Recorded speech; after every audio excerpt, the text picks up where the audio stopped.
What's going on, everyone? It's the Devil's Arrow back again, and today we're going to talk about one of my favorite manga right now, that being TokyoRevengers. Before we get into the topic for today, make sure to like, comment, and subscribe for more videos like this, and turn on the bell notifications. Now, let's get back into the video. TokyoRevengers has been making waves in the anime and manga communities online ever since the anime kicked off in April of this year. Now, I was kind of late getting into the series as I started watching the anime by the time episode 8 had come out, and immediately started reading the manga afterwards. After catching up to where the manga is now, which by the time I recorded this is around chapter 213, I've got to say that TokyoRevengers is a very refreshing story for me.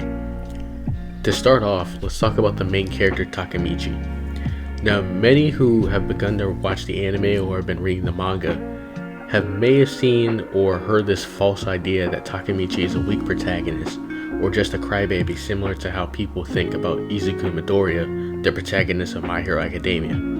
This is simply just wrong. Takemichi's journey is to go back in time and save someone who was close to him, this being his ex-girlfriend from middle school, Hinata.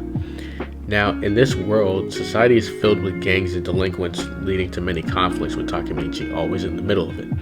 Some people take issue with the fact that Takemichi can't fight and just yells or whatever. Now, to be fair, does Takemichi get beat up a lot? Yes.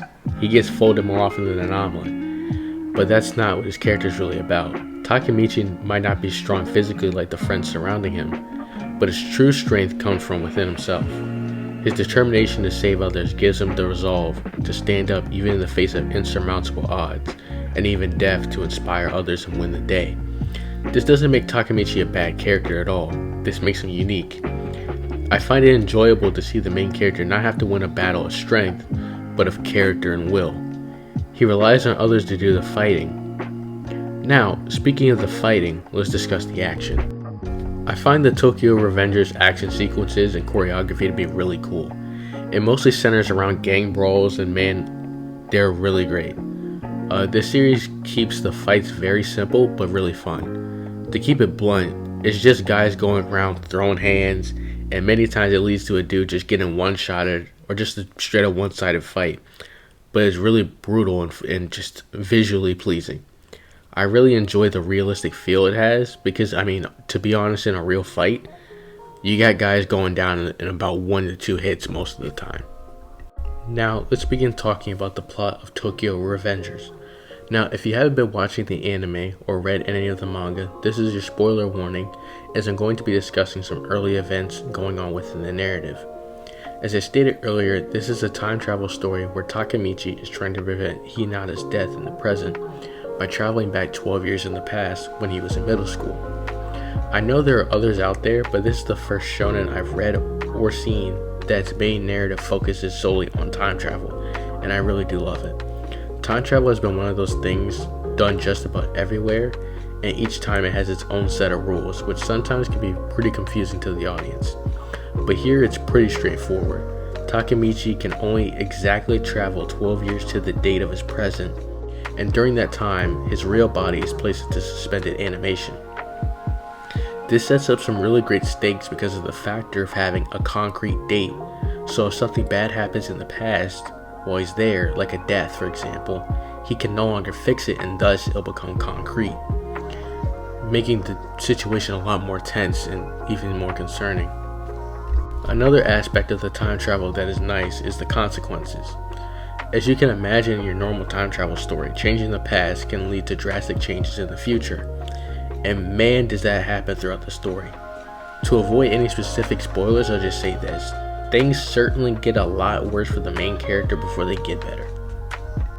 Along the way, during Takemichi's adventures, we meet new characters, especially in the gang known as Toman, or the Tokyo Manji gang. And man, the author really knows how to make interesting and unique side characters. Probably my favorite 2 characters in the series so far, aside from Takemichi, are Draken and Mikey. They can easily switch from being the most badass characters on screen to the funniest within a moment's notice, along with having really unique and cool backstories and development throughout the series. Now, for the main antagonist of the series, I won't get into who that is yet, but I will say the actions he takes in his plotting is really cool and interesting. A along with him being really easy to hate in a good way. There is a huge problem though, and manga readers know exactly what I'm talking about. Once we realize his motivations behind everything he did and his goal, I'll be honest, it was a huge disappointment to me. And I might even touch on it in a future video. Aside from that, I feel that the story overall is amazing and refreshing to me as someone who's been mostly consuming your typical battle shonen.